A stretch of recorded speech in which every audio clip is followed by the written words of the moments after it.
고구려 제19대 국왕으로 등극한 담덕은 고구려 전성기의 시작이자 역사상 유례가 없을 정도로 영토를 확장한 최고의 정복 군주로 칭송받고 있습니다.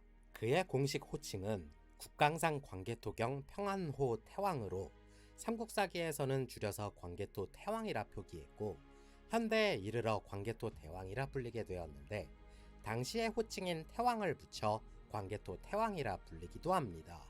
광개토 대왕의 기본적인 정책은 남쪽과 북쪽을 모두 아우르는 데에 있었는데 당시 고구려가 점령한 땅은 말이나 철 등 기본적인 자원은 풍족했지만 인구가 부족해 막강한 군사력을 운용하기란 힘이 붙이는 상태였습니다.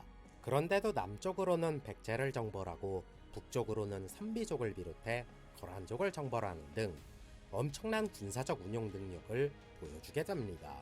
391년 아버지 고국 양왕이 승하하자 그 뒤를 이어 담덕이 즉위하게 되니 이가 바로 고구려 19대 국왕 광개토 대왕이 됩니다.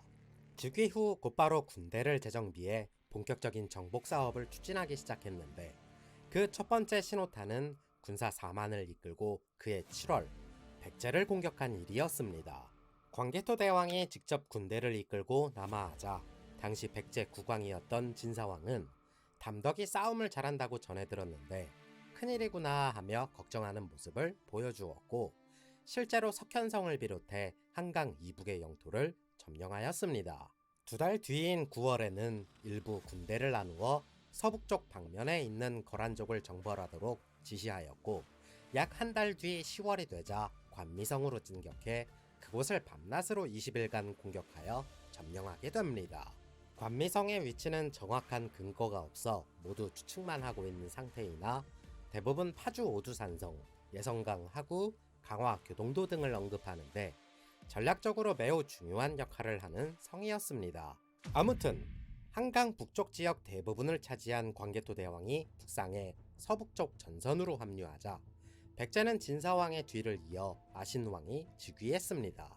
그리고 아신왕은 자신의 외삼촌 진무를 좌장으로 삼아 백제군을 총괄하는 업무를 담당하게 하였는데 진무 역시 고구려에 반격할 기회를 엿보며 군대를 재편하기 시작했습니다. 이윽고 모든 준비가 끝난 진무가 군사 1만을 이끌고 관미성을 공격하였으나 보급이 끊겨 성을 함락시키지 못한 채 그대로 퇴각하게 됩니다.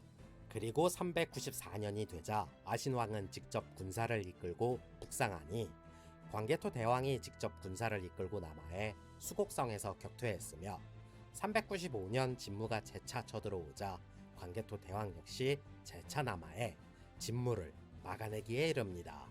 그리고 그곳에서 백제군 대부분이 전멸하며 잠잠해지는 듯 했으나 그해 겨울 아신왕이 다시 군대를 이끌고 북상했지만 폭설 때문에 감히 진격하지 못해 고구려 공격을 멈춰야만 했습니다.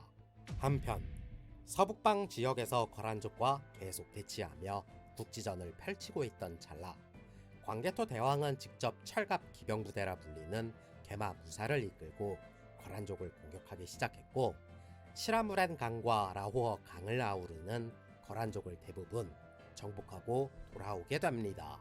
그리고 개마무사가 처음 등장한 것은 동천왕 시절 양맥 전투에서 그 기록을 찾아볼 수 있는데 철갑으로 무장한 기병부대로서 고구려의 핵심 전투부대였고 광개토 대왕이 이끄는 개마무사는 거란족과의 전투에서 좋은 활약을 보여주었습니다.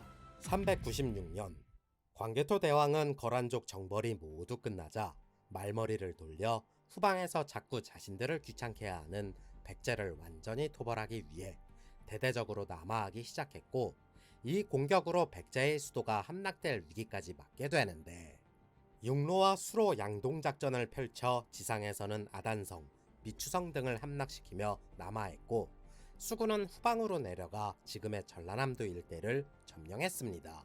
그러나 아신왕이 항복하지 않고 항전하자 한강을 건너 그대로 한성을 공격. 더 이상 항전을 해도 의미가 없다고 판단한 아신왕이 항복하며 신하의 예로서 광개토 대왕을 맞이하게 됩니다.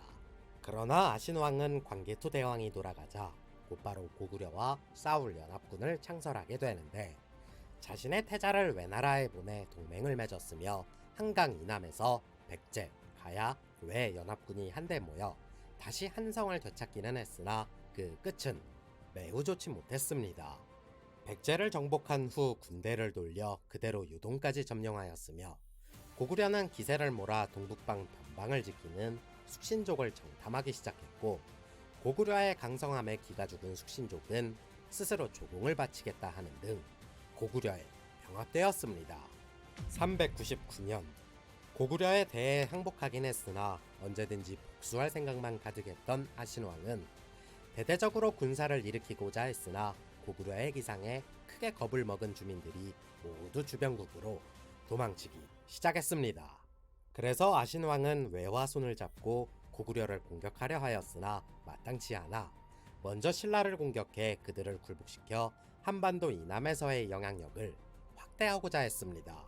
그리하여 백제는 외와 가야까지 연합군을 형성해 신라를 공격, 이를 막아내기 어려웠던 신라가 광개토 대왕에게 서신을 보내 급히 구원해 줄 것을 요청하게 됩니다.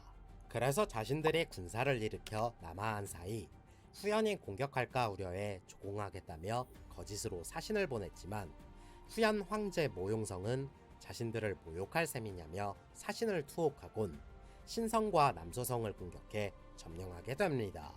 우선 신라를 구해주는 것이 더 급했던 고구려는 신라의 군사 5만을 파병하였고, 연합군을 몰아냄과 동시에 가야의 근거지였던 김해까지 쳐들어가 그곳을 함락시키기에 이릅니다.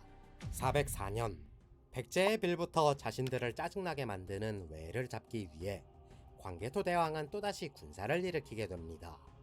그리고 후연과 조상 대대로 이어져 온 악연을 끊어내기 위해 8년 전쟁을 시작하게 됩니다. 영상이 재밌었다면 좋아요와 구독 부탁드리겠습니다.